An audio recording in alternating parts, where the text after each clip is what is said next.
Welcome back to The Creative Lens. Today, Jake and Colden break down GoPro's roughest quarter yet and ask whether the Mission 1 just came a little too late. The guys also get into the Insta360 X6 versus DJI Osmo 360 Mark II, build the client stack from zero, and ask whether Ted Sanderos might have been wrong because movies are absolutely crushing it in theaters. Plus, a new FCC drone restriction might retroactively restrict certain products that creators can currently buy right now. Let's get into it. Yo, what's up? Welcome to The Creative Lens. Jake, how's it going, buddy? Doing great. All right. This episode is going to be so fun because ironically, it's going to be like a financial economic episode, even though we are the furthest people qualified to talk about financials and economics, but there's a lot of financial economic news. Yeah, for sure. Well, I've got some camera nerd stuff. I see AJ's already on here. AJ, we're going to talk 360, man. I'm going to wait a little bit on that one because I got some thoughts on these new 360 cameras, man. But it all comes down to the economics of it at the end of the day. It's all where you're going to spend your money, man. But yeah, what company's worth investing in, whether it's a stock investment or a investment in terms of your own money into the company and the gear. You're totally right. And I'm going to take that segue to say, Jake, I told you so. I told you so. You're right. Colden is always right. No, but it sure feels good. I don't know. I don't know about this one, man. It feels good to be right, but it feels bad to watch a camera company that I really like struggle, flounder, and try and find a footing after a really bad quarter. So we're going to talk a little bit about this GoPro. This is from where are we at? Tech Radar, Tech Times. And so if you guys follow any kind of, any financial stuff, GoPro has not been doing super well in terms of just like rough. General look. You want to pull up your Robinhood account on GoPro right now. Like, Jake, look at that. They have been in the negative. To me, the other thing is like you were at basically zero margin and you have just dropped into negative margin quarter over quarter now. And obviously quarter one here was like, if you look at that, where the expectations of their earnings were and then where it actually is, brutal. And then it didn't improve really in quarter two. Quarter two is where we launched Mission 1, and we would have hoped to see them actually make some money off of that. But instead, they have just been floundering. And this is the thing that killed me the most, guys. Like, we launched the Mission 1. This is the thing that was supposed to really reinvigorate the brand, and they threw a lot at it. Camera sell-through is now down 38%. year over year, despite one of their most technologically advanced GoPros that they've dropped, and they already put it on sale, which is not it's already $100 off. The only thing I can say that they did do well. So here's another quick, I put this graphic together just so we can kind of break down what went well, what didn't go well. So, right off the bat, they had 104 million in revenue. That is down 31% from last year. So from the Hero 13 to now the Mission 1 as the flagship, we've lost 31% of revenue. What they did do really well, the camera sales are down 41% year over year. Their debt has gone up. What they now it's not in this, it's in the tech review article, which we can swap back up. But the only thing that they did that went up was their streaming service. They're streaming, they're providing that not streaming service. Sorry, their subscription service. My bad. We're going to talk Netflix and everything else later. Streaming, their subscription service, right? They've got their like GoPro Plus or whatever for their subscription. I know they were offering a discount to the Mission 1 if you were part of this subscription model. So I wonder if that, do you get a subscription model? And anybody that's had this GoPro Plus or whatever you're calling the subscription model, is it worth it for anything? But I will just say I'm concerned with GoPro as a business.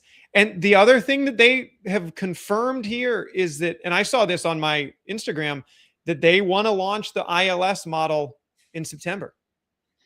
So they're trying to bring that to market. Who's going to buy it? So, I mean, look, we've discussed this. We've covered this a lot, you know, from the launch, pre-launch to, you know, the embargoes to the financials. You know, it's definitely been something we've been covering, and it might be just a little too late. You know, we talked about how this camera, like, there's other bodies that do this and have done this for a long time. You know, but also, like, you know, you look at, in my opinion, like what GoPro did so well out the gate originally was innovation. Was they created a camera that truly didn't exist before that I'm aware of, not on the broad scale that existed. And you compare that to then over the last decade, 15 years, I don't know exactly how long it's been around, but like they just didn't innovate. Okay, well, you could go slower speeds. Oh, okay. Like that's been the only innovation that I've ever seen from GoPro is just, oh, okay, we'll get you faster FPS. You know what I would say though, is it's not even, they actually don't get enough credit here. And I'm going to really like shine on GoPro for a second. They don't execute. And that's been my complaint about Nick Woodman is, as a CEO, is they actually innovate a lot that they don't get credit for because they can never execute. After they took that one little baby 720p camera and they put it in a dive house, after that, every innovation they've had has been not like, it's not fully there yet. They were the first 360 camera.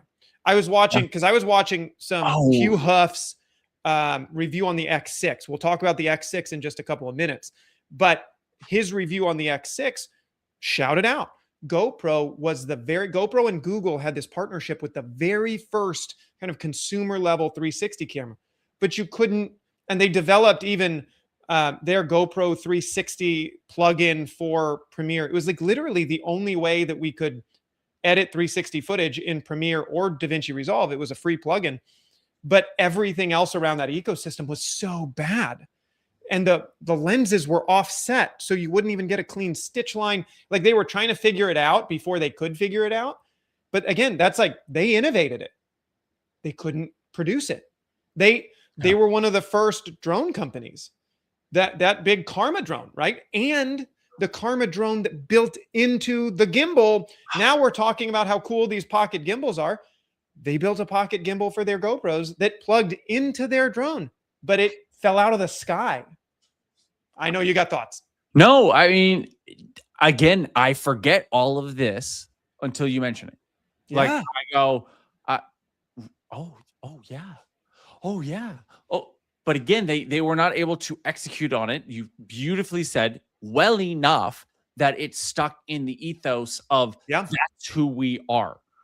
You know, where compared to, you know, where DJI comes in as the drone company and just crushing the drone market and the stabilizer market in terms of gimbals. And then you have Insta360 who comes in as the new action cam, small cam with their truly good infrastructure of their 360 camera to then their action cam with the even smaller takeout nano version to like all of these little things where you go, okay.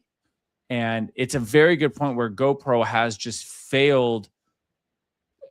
I don't know, maybe not failed, but just fallen short on the mark of being able to be a good company, being able to actually execute on it. And I think that's a great insight because honestly, I forget all of these things because they were bombs.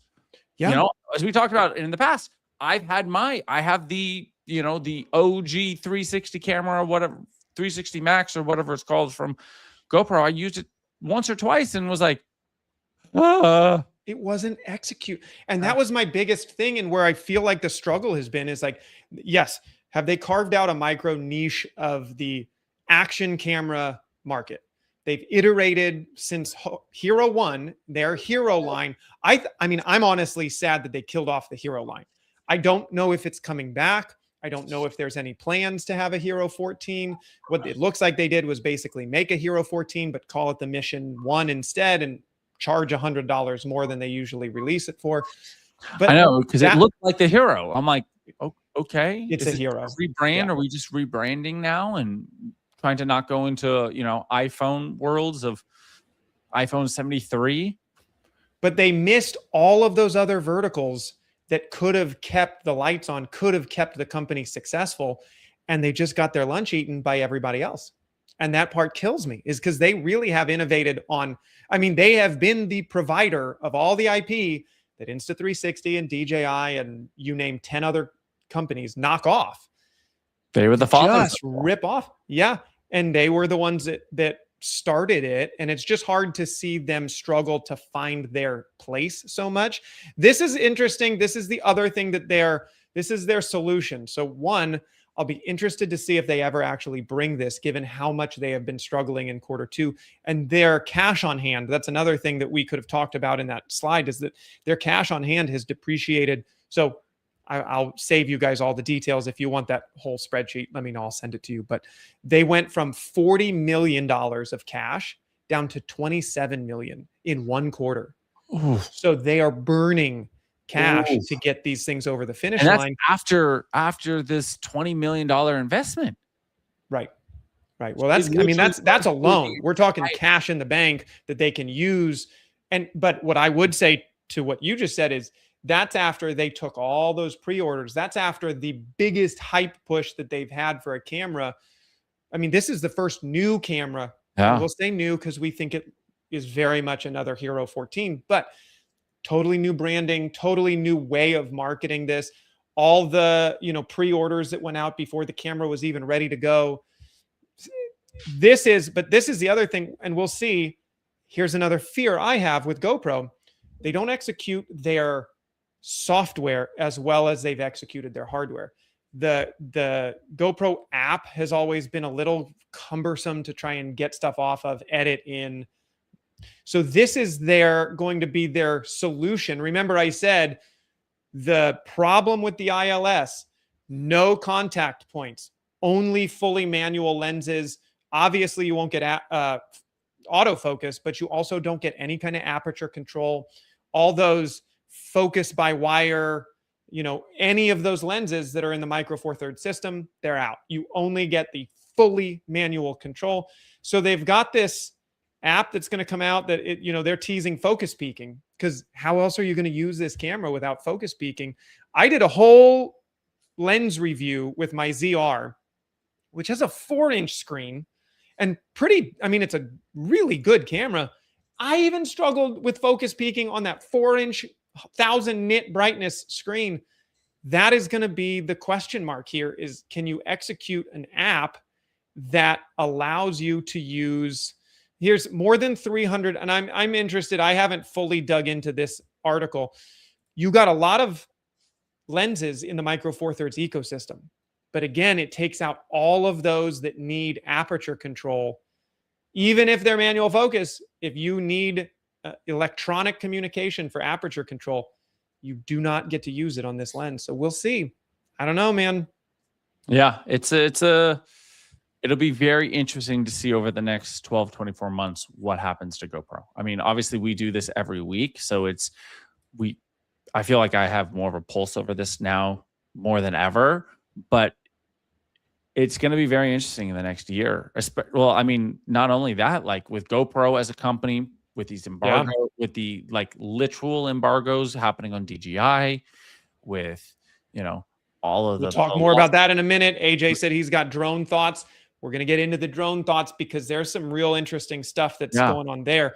But so it's just an interesting space. I mean, we've talked about it offline, which is we don't have it for this show, but just to kind of talk about it just for half a second. I mean, you've talked about the lawsuits, we've talked about the lawsuits that, was it Nikon, right? Mm-hmm. Had in China and Japan.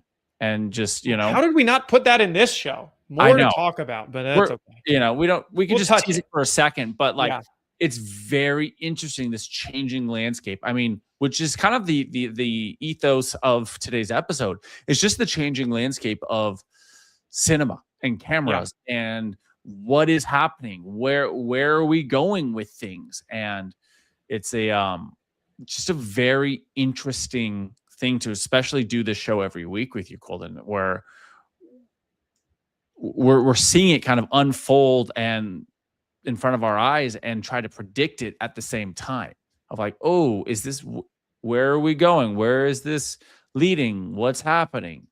So it's, I just find it all very fascinating. For any of you guys that have been joining from the beginning, Jake and I are both working filmmakers and kind of content producers. And when we were starting this, I think Jake, you and I were both talking like, how are we going to come up with stuff to talk about each week? One, we could just, shoot the shit by ourselves and make a podcast out of it. But how are we going to come up with like news and like things to really talk about? And it's almost too easy. It's a little almost frustrating how much this cycle just spins. And some of this is all just kind of influencer drama. And I do want to talk about in a minute, we'll talk about the Insta360 X6, the new 360 camera, and de-influence for a minute, because I do feel like the marketing hype, like we cover a lot of marketing hype on the channel, but I don't spend a lot of money on it. I like talking about new stuff, but there's so much marketing hype getting pushed nowadays too, which I just think is, we get to cover here and we certainly have opinions about it. But the next thing though, that, you had said, let's get into the movie landscape for a minute. Yeah. Yeah. I mean, because again, the cinema stuff is changing constantly. And it's very interesting to see what's happening. And again, prediction. We're talking about like, where are we going with things and people trying to predict the industry. And, Ted Sarandos released a statement, I think it was in 2025, where he said, releasing movies in theaters is an outdated mode of an idea for most people. And right now, theaters are seeing the biggest success they've seen in like almost a decade. Yeah. And so this is Box Office Mojo, where it breaks down, but it's, it tracks box office. This is not Netflix. This is, these are people who are releasing movies in theaters. I just kind of want to run through these numbers. So this is the weekly top grossing, of, what did it gross that weekend? Right. So, we're getting in the 100 millions, under 100 million in, most of January, got up a little bit in, February. But again, we're talking, it's not until April where we have, Project Hail Mary and Super Mario Brothers, where we've gone into, Project Hail Mary really started us off. Yeah. And that was the summer. I was going to say, for anybody that's watching this on their phone, on our shorts feed, this is, well, over here, this is very hard to read. So you got to read it out for us, because I'm staring at this and I'm going, read it for me, Jake. I'll make it a little bigger. Is that better? Easier? Better. Yeah. All right. So chat better. In March 2020, or March 20th to 26th, that's when Project Hail Mary dropped. And we finally start pushing $188 million in a weekend. Again, $188 million the next weekend after that. Then Super Mario comes out and we get our first 200 million, almost 300 million in a weekend. Then it starts to drop again. But then Michael comes out, Devil Wears Prada comes out, and we're now at over 200 again. Star Wars comes out, 200. You have Backrooms, #1 box office movie, new release. Scary Movie coming out, Disclosure Day, Toy Story. With Toy Story, we get over 300 million. And then with the Odyssey, we get again over 300 million. And in this last week, with Spider-Man and the Odyssey, we have over $600 million in box office in a single weekend. And it just kind of really goes, back to the point. It's 100% people want to go see movies in the theaters, right? Have you seen Odyssey or Spider-Man, Colden? I went to go see Spider-Man. I'm such a basic bitch. I'm sorry, Jake, and anybody else that wants to roast me. I went and saw Spider-Man. I have not seen the Odyssey yet because I've been on the hunt for at least an IMAX. I want to see it at least in IMAX, and that's been kind of difficult to find. You've got LA theaters, so you actually have, I think you have 50% of the IMAX screens in the country. Yeah. So you're spoiled. You 100%. have some of the fewest, like there are very few that you can actually see 70 millimeter IMAX. You have, I think, 3 of those. Yeah. So it's harder to find for the rest of us in the country, but so I went and saw Spider-Man, loved the movie. Not as much, I guess, fan service as the last one, No Way Home, where just they had all the Peter Parkers and the multiverse. Like that one was like, oh, I thought they had a lot of fan service in this. No, I say that in a good way because they actually like, it was a little bit darker. There was actually, I think one of the reviews that I was watching, which I agree with, is like this is the first time that Peter Parker actually got an actual storyline where it was actually about Peter Parker and not just kind of cameos of different places you can drop Spider-Man into. So I thought it was a great movie. I need to see the Odyssey though. I haven't seen that one, but yeah. So with that, basically they pushed Spider-Man 6 months to let him film the Odyssey. And while he was on the Odyssey, he kept calling Sony and the producers and the director of Spider-Man. I was like, whoa. He's like, Tom Holland, there's memes about it that like Tom Holland makes one real movie and then changes everything that he's ever done. Yeah. No, I love those memes. I love the clips of Tom Holland being like, no, this is how a real movie set is supposed to run. This is how we have to do it from now on for Spider-Man. Yeah. It's funny. So, but what's I find so cool is that, that the IMAX, like if you look at IMAX in the last like 6 months, is like, this is just their stock. It's going up, Yeah. And even in the last month, like if we go back to this, like, look at this. This is the end of July in the last like 4 basically weeks. When press started on the Odyssey or when the release of Odyssey. Yeah, exactly. And I just think it's so cool because I think it, and if you look at the same thing with like, look at Cinemark, big movie theater chain, again, in this last like 4 to 6 weeks, but even it's just been a steady rise all summer, and you look at even AMC, it's the same thing. They're moving up too. And you just see all of these companies that, are putting out movies. And look, and these are just the movie theaters. This is not the distributors. These are not the production companies. These are just the actual theaters themselves. You would get to, the stats are increasing. They're worth more. People are going.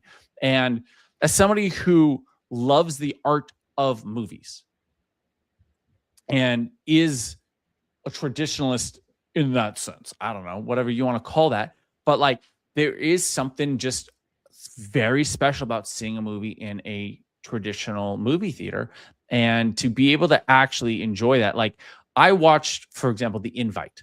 Did you know about that movie? So it's Olivia Munn's newest directorial, not debut, but her newest directorial project. Seth Rogen, Penelope Cruz, Ed Norton, and her. It's just the 4 of them star in it. And it's hilarious. It's amazing. It's a dramedy. It basically takes place in an apartment in one night. Okay, I read about this. I didn't get to see it. But the other thing, I'll jump in accidentally, but I'll give you a chance to sip your coffee. They shot it in order too, right? They did. Well, let's go into that in a second. But the main thing I want to say, guys. Finish my thought was, what was so cool about seeing it in theaters was the entire audience just laughing hysterically and uncomfortably throughout that movie because it is funny, it is uncomfortable, and she delivers on it and fantastic. I think she should get nominated for like everything. But besides that, it was cool to be in an audience and have the audience laughing at a comedy in a theater. Yeah. And so it was nice. It was very reminiscent of like back in the day.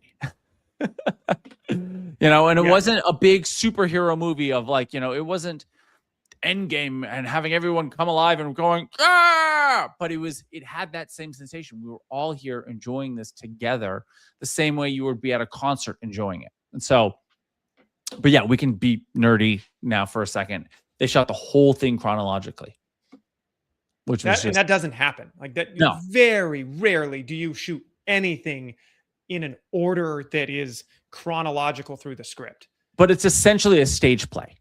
Yeah. It's essentially a stage play. So the script itself lends itself to be able to do that. And I think directorially, it was a very smart choice because you got to literally live through these moments of like, okay, great. Here's this tense moment. Here's this comedic moment. Here's this rising tension. And so the actors got to feel that over the 3 weeks they shot it. And one unique thing about that script too, while we're on it, if you read this as well, is that there were, I think Elizabeth Munn had said, we're going to go through this journey together. And there were notes of things, but they were also kind of open to experimenting on how those characters were going to evolve as they were shooting it chronologically. Yeah. They were rewriting. They were willing to rewrite. That is something that you can only do though. Also in like, you're not going to do that in an Avengers movie where every day on set is a totally, you've got millions of dollars of even just casting. This is a room that you could experiment with a little bit more. It's my favorite thing about indie kind of, and I know this is not indie, but the idea of indie filmmaking where you have it's character driven, not just look at all these cool special effects or AI I can blast into a movie for no reason.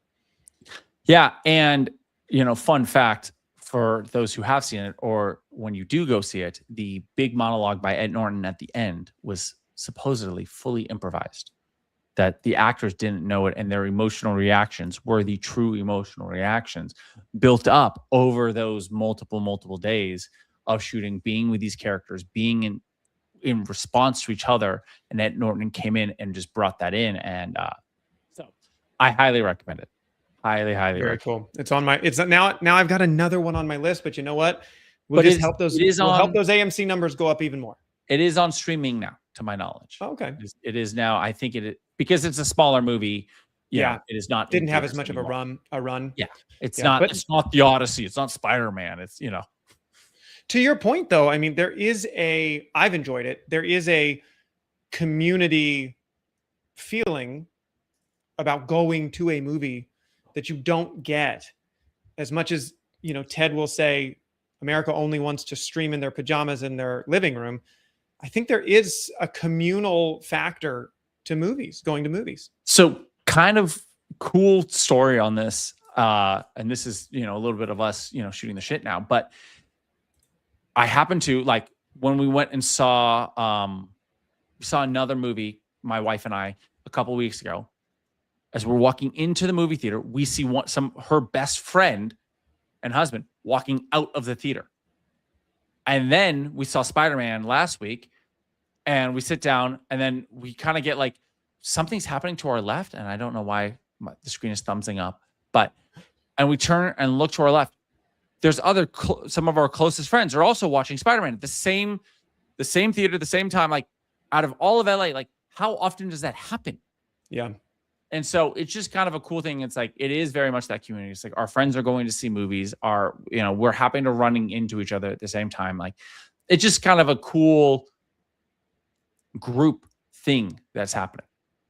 It's very cool. And to go completely outside of cinema. So this will be a hard stop and moving into my nerdy stuff is the anti-cinema camera. These 360 cameras I have covered, we have talked about. I was legitimately excited about this X6 announcement. And I said there was one thing that Insta360 needed to do in order to earn my money, and they didn't. And I got to tell you, call this the anti-influencer segment. I don't think it's worth a buy, Jake. So it came out, dropped. I will say there's one really unique, I love, we quoted this before, but Philip Bloom is a favorite of mine. and he posted this just to show you where we're coming from. I thought this was cool. This was the very first Insta360 camera ever, 360 camera ever, in 2016. This was their very first one, the 4K beta. It shot 4K at 15p.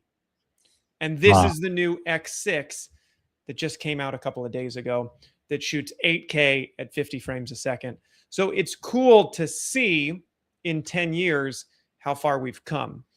That being said, they didn't deliver on a bunch of things that I was really hoping that we would get. So the first thing and the most painful is here's the X6 and it's $699. Now that competes with the Mission 1. But the original, so here's the X5, which just came out less than a year ago. And this is not dropped in price. This is what it was. I think, if anything, it's gone up over the last year. So it's $550 for the X5. And it's $150 more for the X6. So what do you get? They both, and Hugh Huff, I will say, out of all the reviews and all the people that are trying to sell this camera, Hugh did a great job of almost making me think it was worth it. He did a great review. It was phenomenal information. And if you have not watched his review, he was one of the OG guys in the 360 space. He got me into 360 cameras and he taught me how to use 360 cameras in DaVinci Resolve. So huge shout out. He did a great job. But to me, what are these cameras going to be for? And the big win from the X5, if you are upgrading to the X6, is like pixel peeping level of, oh, well, you can, if you zoom in 200%, then you can clearly see that the X6 has better dynamic range or better detail here. This is an action camera to me. This is a travel camera. And what they didn't do it's here, a gimmick camera. You know, you're using it for the gimmick, and like that's why when I call a gimmick camera, like, you know, you're doing it for a specific fun thing that it does. Like, yeah. I had a client who we just got a couple of different these digital 8mm version cameras, and they're gimmick cameras. Like they're there for a fun effect, but they're like, you're not shooting a movie on it. Like, well, we've said this actually could fit a lot of interesting like holes in my kit. It's not, I agree with you. It's a gimmick camera in that I'm not going to shoot with this every day.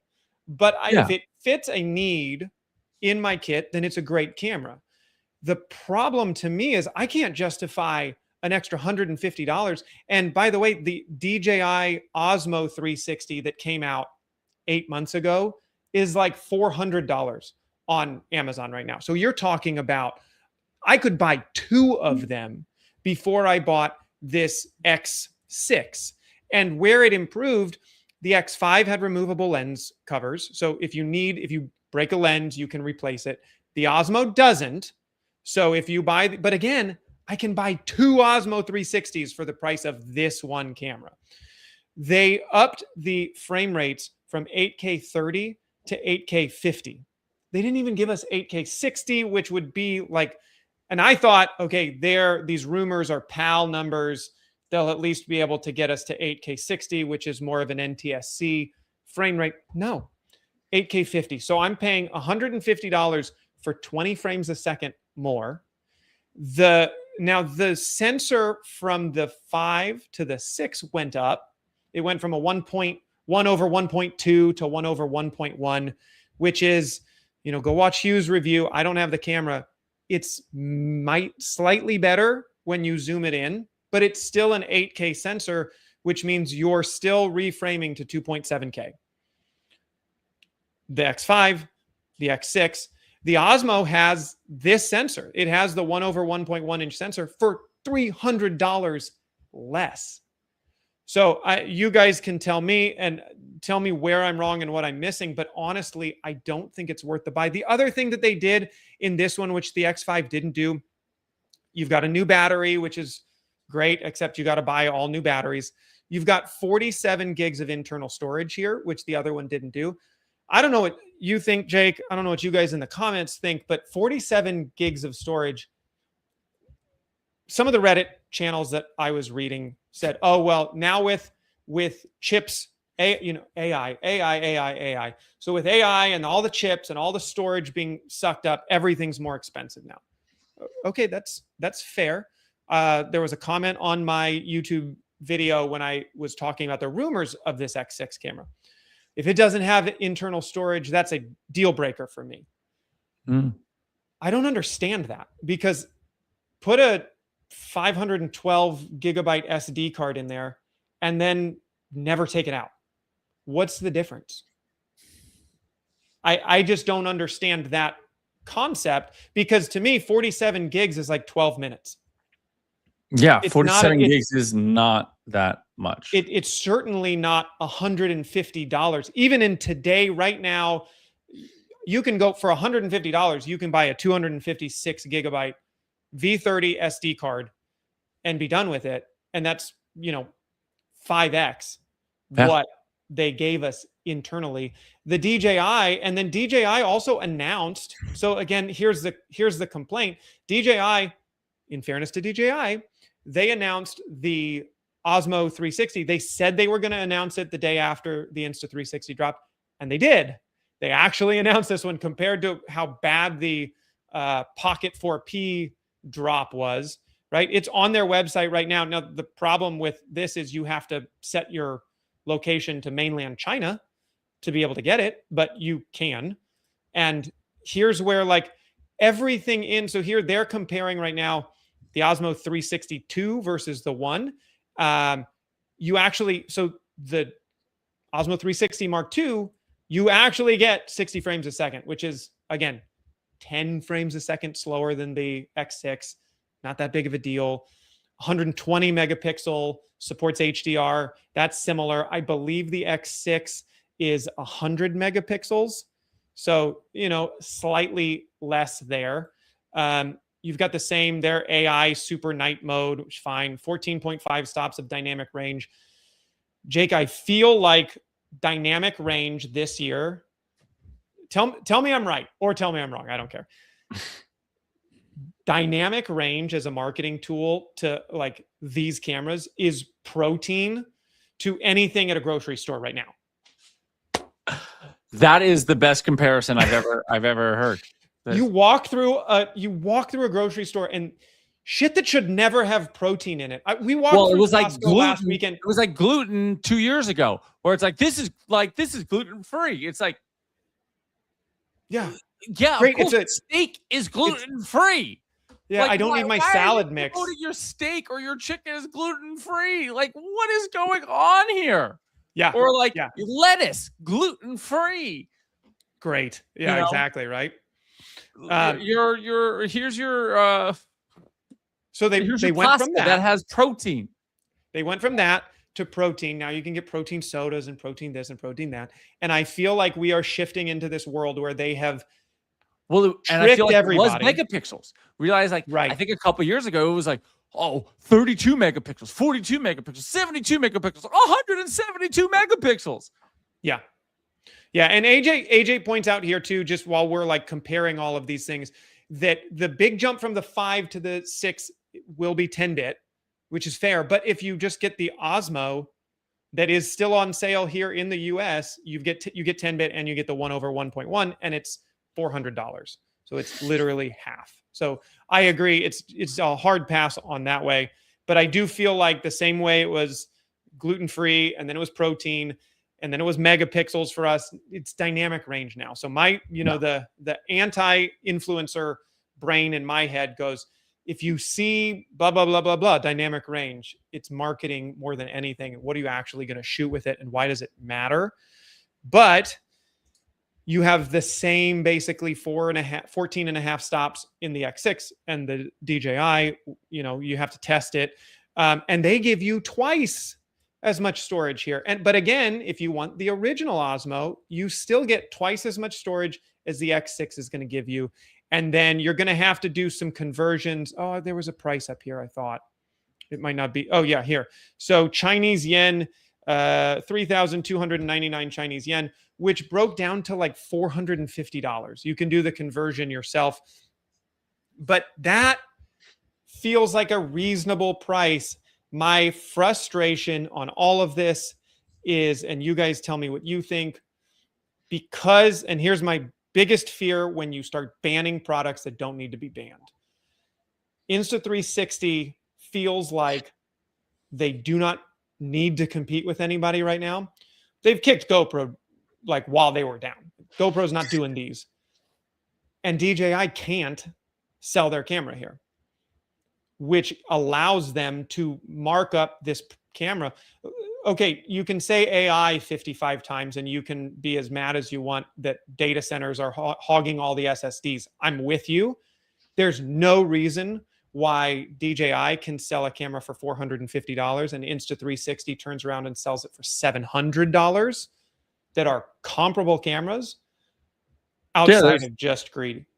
Well, it's capitalism. That you could say, and that's greedy capitalism. The downside of capitalism. Yeah. Look, I just saw an Alex Hormozi video. For those who are in the entrepreneurial space, you know the name, but if you're not, and Alex Hormozi is a big entrepreneur. He, makes a lot of content and he's a successful businessman. And he's like, look, capitalism is, there's a lot of good things about it, but is it a flawless system? No. Is it the best system that is currently available in economics? Yes. And, it's supply and demand though.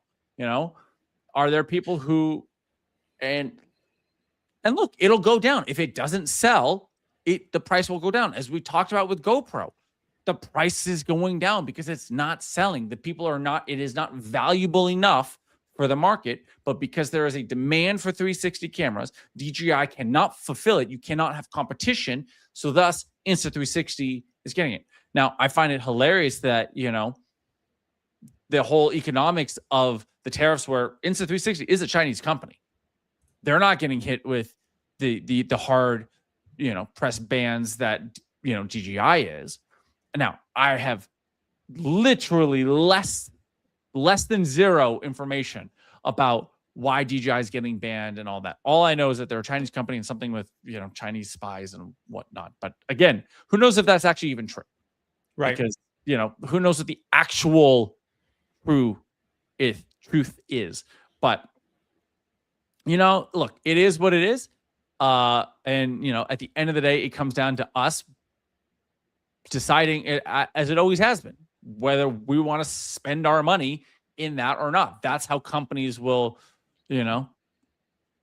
price it is based off of that. And I agree with you completely. And I like it, dude. Get up on the soapbox and let us know drop your knowledge, man. But I will say it's because I'm short, and so I have to constantly stand on a soapbox to even just be heard. It's an Apple box for us. It's not a soapbox. Yeah, exactly. But same thing. So when you talk about capitalism, you have to also keep it like it has to be free and fair markets. That's where I start to go, you're artificially increasing one company's value or demand because you are banning. And like you said, you don't even know why the other company, DJI, for this particular situation is getting banned. I don't understand a ban on a 360 camera that has no more or less technology in it than Insta360's. The only thing I can say, having slightly tried to research this and done a couple of videos on what the FCC is doing, is it ties back to Chinese ownership. And I do understand that if you are sending information to a server to be processed, one of the big sells on the Insta360 and the new DJI are both that you can just send it up and it's going to AI edit all the videos for you, which is like the least necessary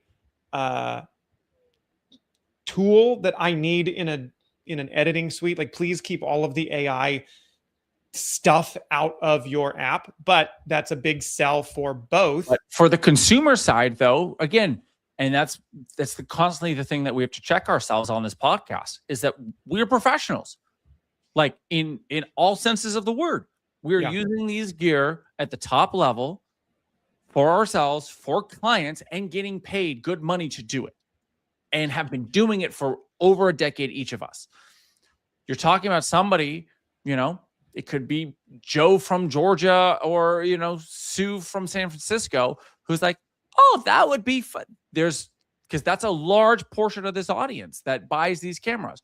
We are the minority. We are the small portion of this audience who support these companies. It is a large portion is the everyday person, the consumer, especially now with the industry of content creation and YouTuberism and, you know, that whole influencer content creator industry, which is a massive industry.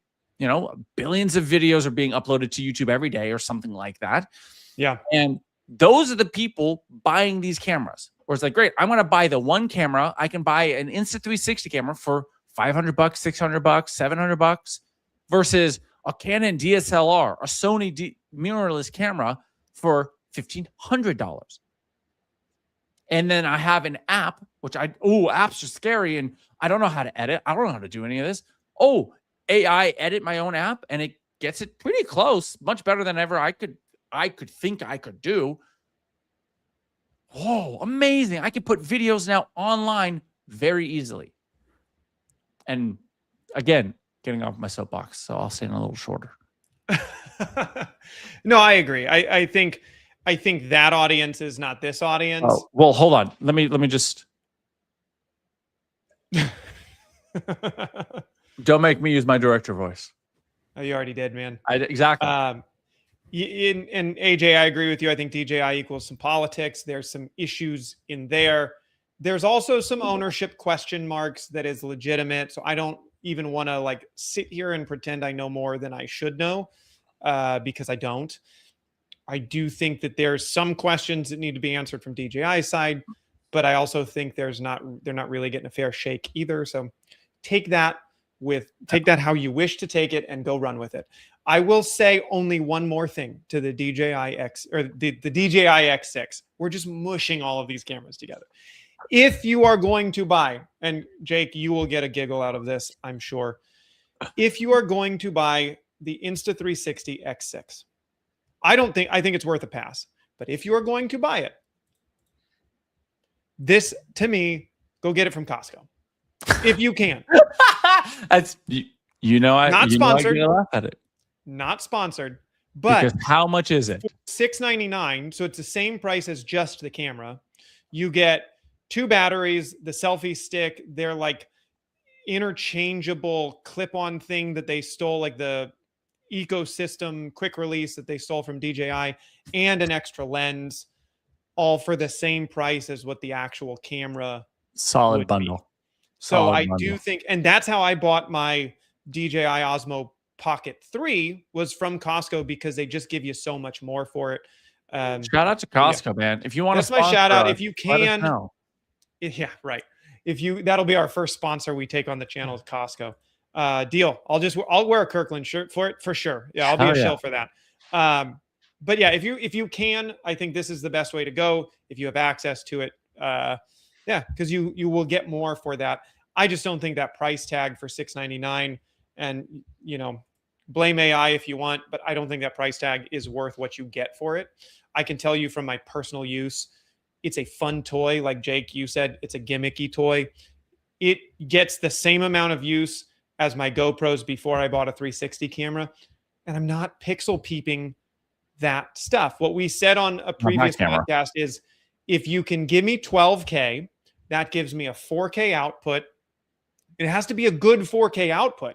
But if you can get me to 12K that I can output 4K that cuts in with the rest of my footage, then it becomes a professional tool. Until then, it's a BTS camera, it's a toy camera, it's a vacation camera. And why do I need to pixel peep? I do not need the most perfect, highest end quality, because there'll be a new one out tomorrow. That's what they did with these DJI and Insta360. I don't think these cameras, maybe the X5, but I know the Osmo 360 hasn't been out a year yet. And they already said, oh, we got a new upgrade for you. Buy it now. Buy our camera. So anti-influencer iPhone model. We need to release a new model every year. Yeah. It's just the iPhone. It's the car, which was the car industry, moved into now consumer electronics. And it's like, here's the new upgrade every year. Here's the new upgrade every year, so that their top line just keeps growing. But where Apple has done differently, and where I was like very willing, because I think iteration models are fine. It just encourages me, if I have I have the X4, so I didn't need the X5. The difference, the iteration between the 4 and the 5 was not that much, but the difference between the 4 and the 6 felt like, okay, this is a good upgrade time, maybe. iPhone has generally, outside of this big AI chip cycle that we're in right now, has fairly consistently kept their new model the same price or similar price, maybe, a 5% delta, No, $50. Definitely, there's been price creep, but sure. 40%, 35%, which is the difference with this newest model. But again, so are we blaming AI for it?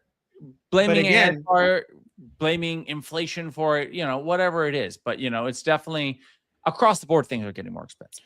I bought an iPhone, what are we on? 12 Pro Max for $12.99. I bought my 17 Pro Max for $13.99. So that's not the same price creep as $150 off of a $500 camera. Yeah. It doesn't do anything else. It is the same camera as the 8 months before that. That price creep is much more significant. And that was just my deal breaker. I said, I hope that's the rumor that is incorrect in this. And they are going with a model. They did it with the Luna too. It's obscenely too expensive. And maybe I'm just a cheapskate, but I just think for what you get out of it, I'm a boomer that's like, back in the day, the GoPros cost $200. I get it. I know that's my mentality, but it's too expensive for what other options are out there, I think. Yeah. Hot take. Well, on a whole different, this is going to be very nerdy on the fun side. Did you see that Christopher Nolan had a retrofitted Pentax 67, and so he can use it as a director viewfinder? Did you see that for the Odyssey? Yeah. So very cool on that. Very cool. That looks just like a 360. No, I'm just kidding. StreamYard's got to improve that. But basically, they pulled out a Pentax 67 and made it into so you can actually correctly see it all and actually be able to basically gutted the whole camera, right? And they just gave it a PL mount that he could just carry around as a viewfinder. I think it's genius. And instead of lugging around the entire camera or setting up some weird viewing system, like they were able to to do this because and so this little it explains it well. It's because the has a 55 by 70 millimeter negative area, which closely mimics the aspect ratio of the 15 perforation 70 millimeter IMAX cameras. It takes an ideal viewfinder. And so just this article, there's a lot of articles on it, but in DP review just explains it that, there's not a viewfinder for IMAX cameras. And so they modified, the IMAX team solved this by modifying the Pentax 67 for it. And I just find it so cool that there's these just these little nerdy, clever things. But he did some other nerdy stuff though too that was just so cool. That he carried around an old Casio, wireless TV, as his just to kind of keep an eye on performance.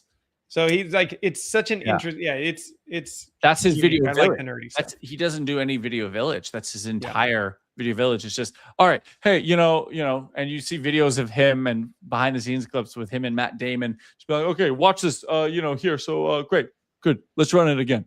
Yeah. Not that he talks like that in the slightest, but that's my director's voice.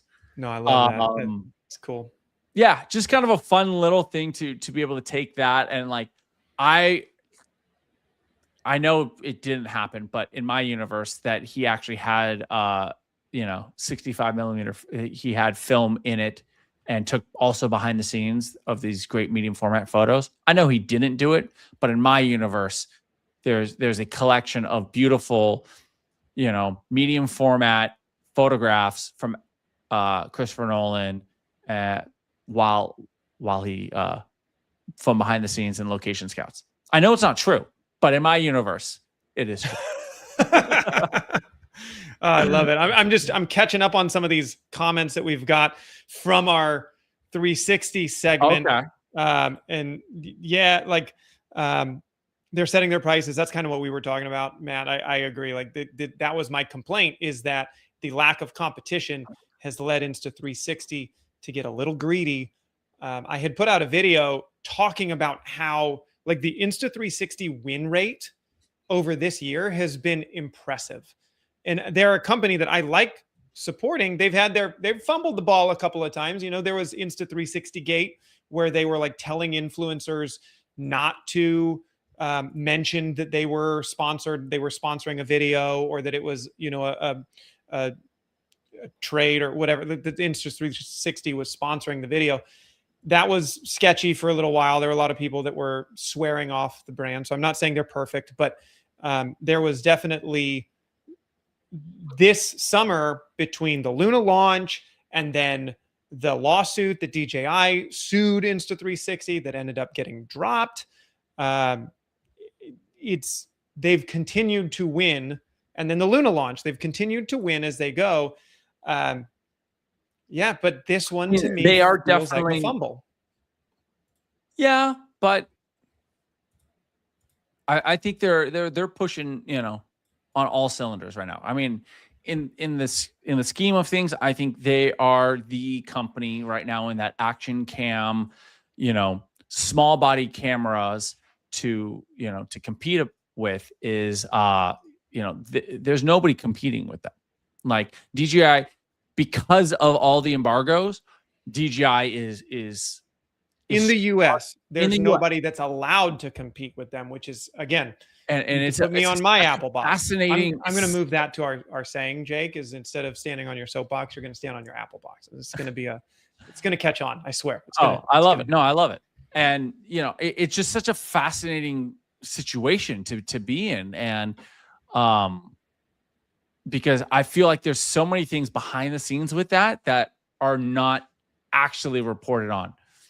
But speak on this, Colden. So, because I wanted to get to Matthew's stuff too, but we'll speak on this. We're gonna get back to Matt. Matt, stay around. Don't leave. But is he cooked? Because I'm not a 360 guy, and so this world a little bit more. Is this individual cooked or not? No, that's what I was saying. What's crazy is the Osmo 360 camera just came out like 8 months ago. It has the same 1/1.1 inch sensor that the new X6 has.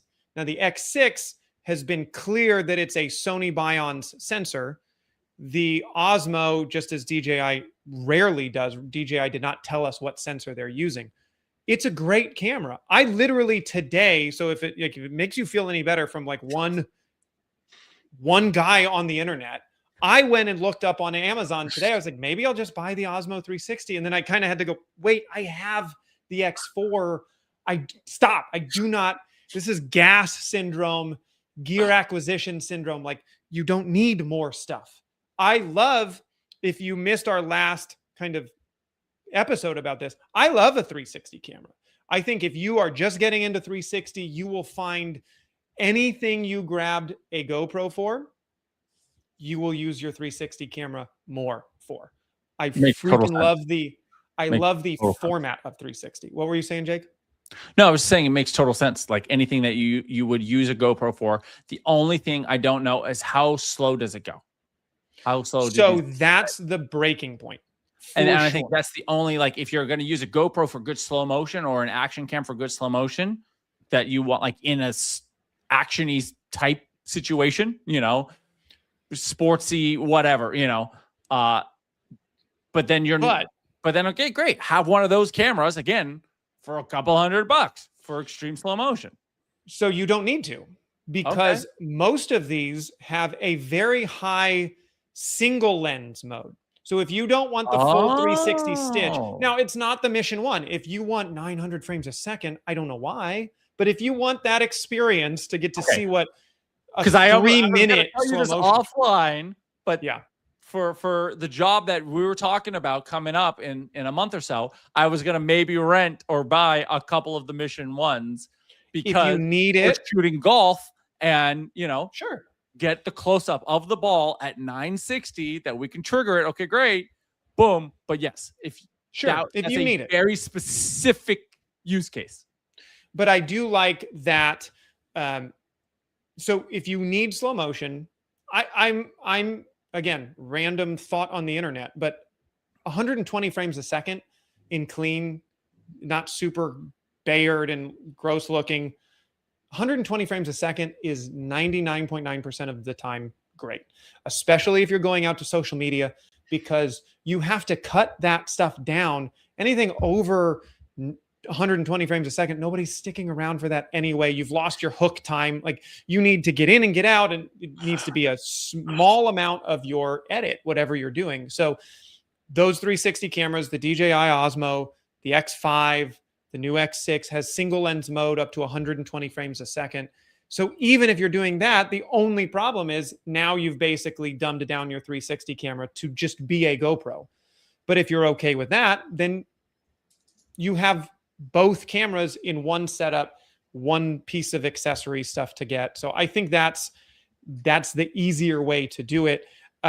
Question here. Oh, Jake, you're replying to all of us. Attempting to reply. Matthew. All good. I didn't mean to do that. All good. Eclipse photos. I don't know what you're talking about. Yeah. From what camera? Okay. So there was this. Okay, Jake knows this. You're gonna need to fill me back in. Yes. Okay. We gotta pull this up. I didn't. This is the problem with this show, is that I see cool shit on the internet like this, Matt, and then I go, "Oh wait, we could have talked about that." Well, that's why we all get to hang out here. It's not just you and me, Jake. It's everybody that's here in the comments too. Okay, so there was one. So basically, I think there was this massive eclipse, I think in Spain. But basically you had all of these guys going out to, let me pull this up. But here, if you want to switch over. Yeah, this was crazy. So there was this.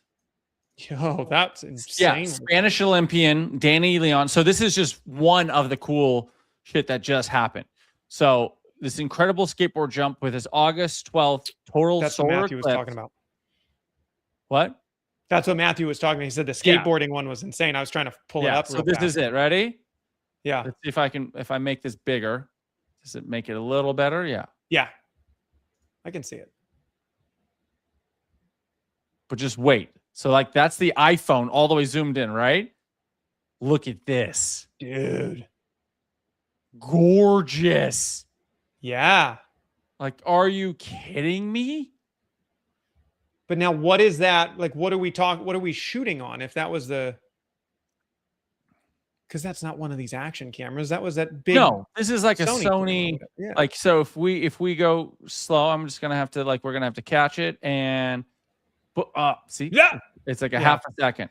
It's a half a second. But yeah, it looked like you got a 400 or yeah. I mean, that's that's like a 4 or 600 and either on a Canon or a Sony or something like that. That's cool. So it looked like it was a double setup where, Yeah. Matthew, thanks for sharing that with me, man. I knew that we were getting a really cool eclipse, and I've just been too busy and didn't even cross my news desk. So thank you for sharing that with us, man. That's cool. Yeah. So that was the big one that I saw.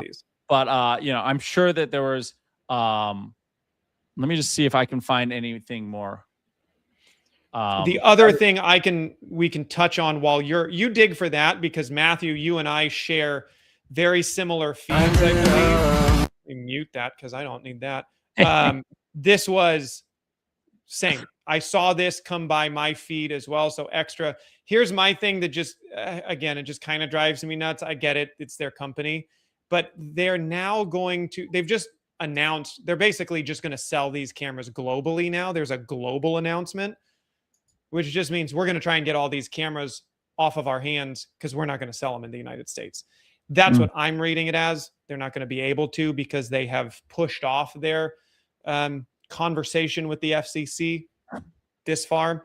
I don't personally, again, random guy on the internet, I don't think we're going to see this camera come to the United States, which is a bummer because especially after CineD's dynamic range testing, this is a cool, like the Pocket 4P is a really interesting camera with that lo-fi chip in it with 17 stops of dynamic range. As much as we've concluded that that is the new protein sizzle word, it is a cool camera and I'm bummed. But I read this. I guess I appreciate your communication and kind of trying to keep your base in the know, but I don't think they're coming. I think they're launching this globally so they can sell out of what the stock that they already have. Thank you. Yeah, that's my guess. It's interesting. I mean, again, you have it's crazy. It's crazy. Interesting times that we're all in. But I do know people who are definitely going out of the country to get the DJI 4P and then bring it back here. I definitely know, it's the new, or buying it on eBay from people who've, got it. Like it's definitely people are having it out here, but they're going through non-traditional ways to bring it. Today I thought about that. I was like, I wonder if I could just go to Canada and buy some of this cool stuff, especially the drone stuff, which we can touch on. Oh yeah, Mexico's closer for both of us. I'm interested in this one though. I want some thoughts. What do you think about the Pocket 4P being able to transfer data off to your phone? Is this a security? I mean, I would assume anything that you let your phone. I think being off of your phone. Yeah. So it's going the other way. Let me know what you're hearing on that too, because I've got some security issues that I think is just hilarious that we're selling as features on both. And we can jump to Insta360's doing this. I don't know if you've seen this. It's a cool feature, Jake. Have you seen this Gaussian splatting that you can do with the new Insta360 cameras, where you can basically trace a scene and it will compile an entire 3D model of that room for you? Like LiDAR? No, it's using the 3D cameras. I'll pull it up. Oh, I mean, that tech has been around though for a while. I mean, it's Matterport. Matterport has been doing that for real estate for years. Not quite. Yes. Is it not the same thing? I haven't seen specifically what you're referring to, but if I'm understanding it correctly, it's, all right. So, but Matt's got an update back for us while you're pulling that up. It can transfer with the camera being off. I've always heard with the tinfoil that the mics could hear when off, but the 4P transfers when it's off. Wild. So, look, I know you turn that off.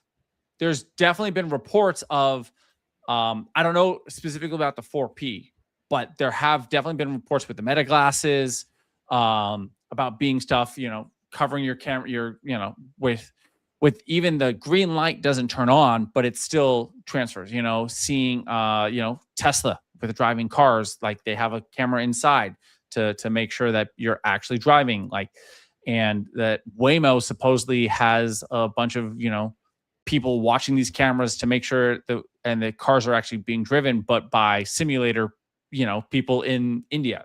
So I've definitely, seen breaking reports about it all. And it's, so, it's, here's another one where I was saying, it's not just DJI doing stuff. These companies that are selling features as features. This is what Insta360 is selling. And Matt, it seems like it's similar. You just plug here's the AI auto director. Let me see if they've got this. You plug your Insta360 in overnight, and it'll just upload all of your footage to Insta360's cloud. All of it goes somewhere, and it'll just edit all of your videos for you. Don't worry. It's all probably secure. But that's where I was trying. That's kind of dope. Yes, there's a side of me that goes, what the heck? But then the other side of me that goes, that's sick. I don't have to worry about that. These are just fun clips, whatever. I'm not thinking about anything. 100%. Yeah.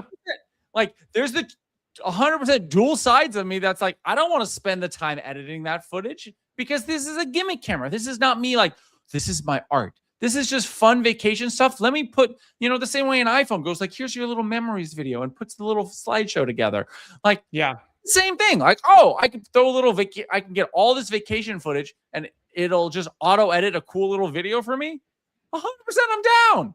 Yeah. I mean, that part's cool. It's just, and again, Matthew, I'll jump in with you in your tinfoil hat because I'm the same way here. Okay.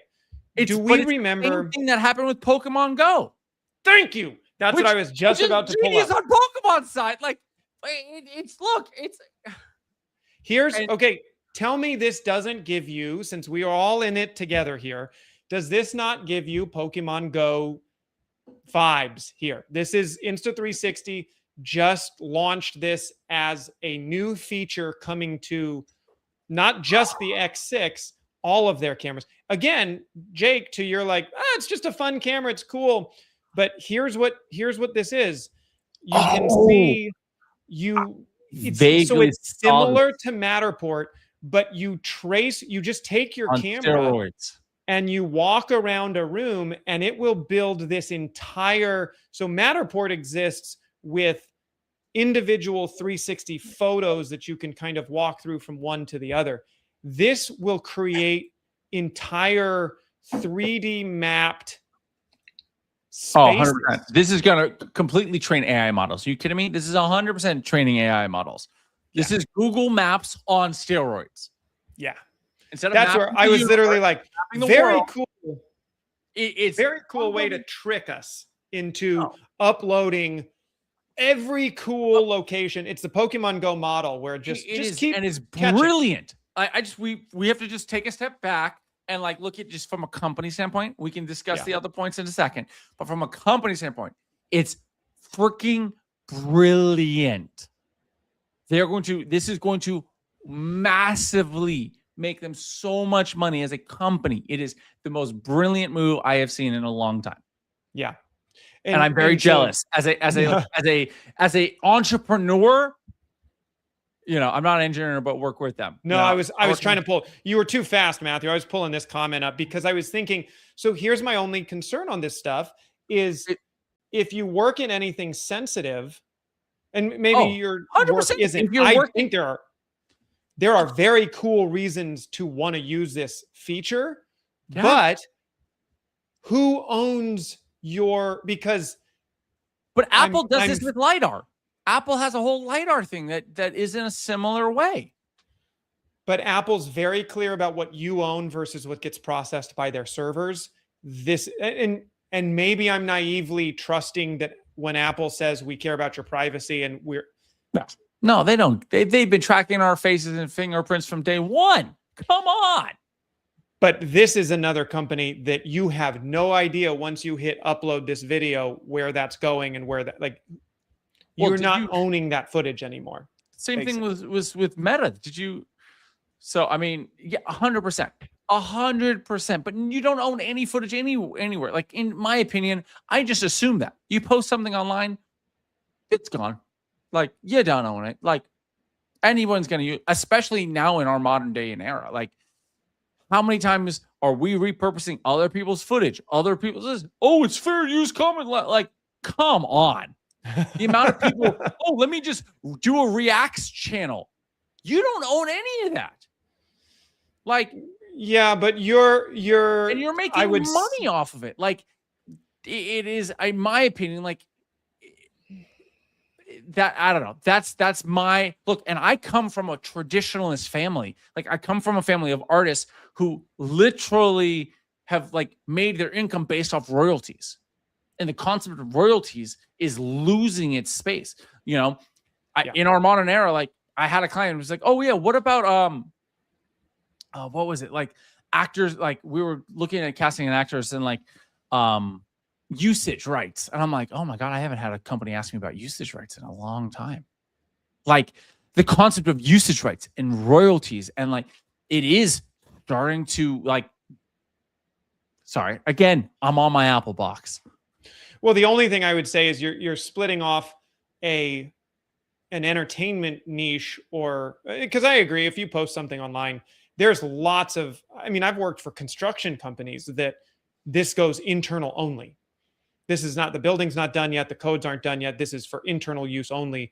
This doesn't go out, and secure servers, and you can still do video work for those people, but there are security clearances in terms of where that footage goes, and there are privacy concerns for that kind of stuff. So where that's just what I'm saying is like, this is another cool feature, and realistically it's not going to be used for those people anyway, but you don't own that footage anymore once you click upload to the cloud.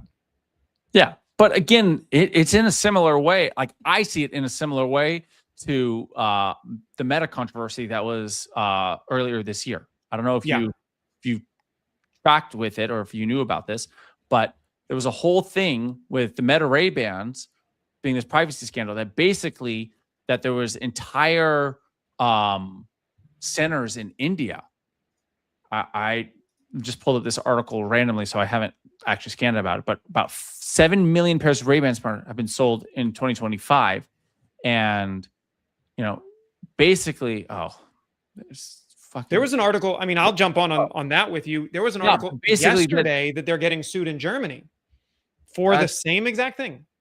Yeah, that basically that, you know, these centers in India are being able to, or reviewing the footage, or, you know, it's always on. And so if it's not indicated, like if it's not blacked out, like, and there are a ton of individuals who have had, you know, videos of themselves and photos of themselves where they are in compromising situations or, you know, non-public situations being seen by these workforces in India. Yep. And so it's not a tinfoil hat thing. It's it is a true thing. It's just usually your tinfoil hat is about, you know, a year to 5 years, you know, early. Yeah. It's usually, it's like, yeah, you're not wrong. It's just early. Like there was a quote. Oh my God. There was an ex-CIA on the Diary of a CEO or Modern Wisdom or one of these one of the, you know, the top big podcasts. And the guy, I think it was Diary of a CEO, and he says, okay, how much of the tinfoil hat things are true? And he's like, to be honest, about 50% of them are true. But the thing is this, you don't know which 50% are. And we use that to our advantage. Yeah. And so we're not wrong. It's just half of it is right, half of it is wrong. We just don't know what of that is right and which is wrong. I'm going to say I was just right and early on the GoPro thing. That's just, I'm going to hold my hat onto that one. I was right when I said this in April that this was weird. So I'll just put my cap there and say the rest for everyone else. Matthew, I agree with some of this stuff in terms of we're just building a country, a massive database. What are we doing here on YouTube though, too? Like I don't know. That's tinfoil hat stuff, but I'm with you. I like where this is somehow transitioned into a very interesting spot. We were just going to nerd out about some cameras that I wasn't going to buy, but this is a good place to be, man. So it's been a fun episode because it's definitely like, you know, here's some cameras, here's the industry, and then now we're into, you know, but this is all things I don't know. In my opinion, it's like all things you have to be aware of. You know, like I've heard of, you know, of stories from like Tom Cruise, for example, who was just like, and the reason why he's so successful is because he's just taking full responsibility for the industry and for his career and for just the entire filmmaking community, where he's like, great, we got to get films going back in this. Or like he was the one to start the whole worldwide press junkets in terms of movie releases, because he also wanted to travel. So he's like, great, I'll go promote the movie in this country, and this country, and this country, and this country. Yeah. And so, but like for us to be aware of it, like, you know, taking this Insta360 launch or with this new kind of product, it's like, yeah, all right, we're training AI models, but we can fight it, we can use it, we can like just, in my opinion, it's like just be aware of it and then have your own mores on what you feel comfortable with. that's my at the end of the day, my stance is like I look at it, I'm like, great, I know what I'm doing, and all right, it is a tool. Like as long as for me, as long as I'm using the tool to benefit me and others around me, that's all we can. That's all you can do. And if you feel like this tool doesn't benefit me and it's actually a net negative for others, then don't do it.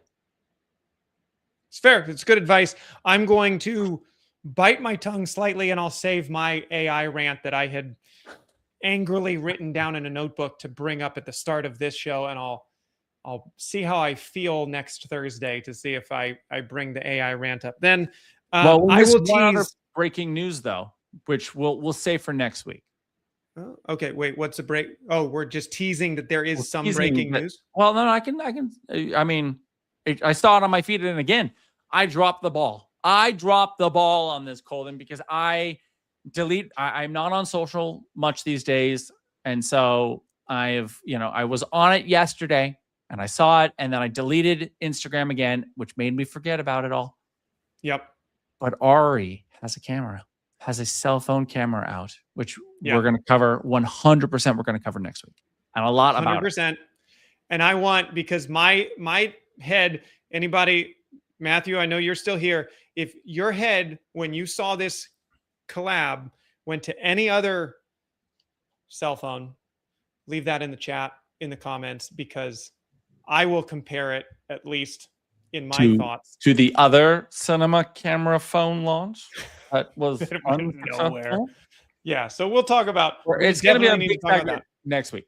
It'll be a big segment. Interesting camera. So I'm sure everybody will have done their homework by then, but we'll talk about it next week. The other thing that we need to talk about, which AJ, we didn't get to today, and I'm sorry, man, but there are some FCC suggestions that are going to be changing, more drone regulations, more issues coming by early next year. So we'll break that stuff down. There's some interesting stuff in what they're deeming to be military grade, and a few drones that are not going to be included in that I'm interested to talk about.